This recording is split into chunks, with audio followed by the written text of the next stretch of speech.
श्रीलक्ष्मी श्रीमहालक्ष्मी क्षीरसागर कन्यका उत्तिष्ठ हरिसम्प्रीते भक्तानां भाग्यदायिनी।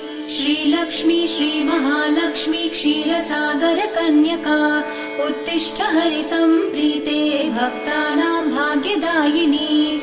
उत्तिष्ठोत्तिष्ठ श्रीलक्ष्मी विष्णुवक्षस्थलालये उत्तिष्ठ करुणापूर्णे लोकानां शुभदायिनी। उत्तिष्ठोत्तिष्ठ श्रीलक्ष्मी विष्णुवक्षस्थलालये उत्तिष्ठ करुणापूर्णे लोकानां शुभदायिनी। श्रीपद्ममध्यवसिते वरपद्मनेत्रे श्रीपद्महस्तचिरपूजित पद्मपादे श्रीपद्मजात जननी शुभपद्मवक्त्रे श्रीलक्ष्मी भक्तवरदे तव सुप्रभातम्।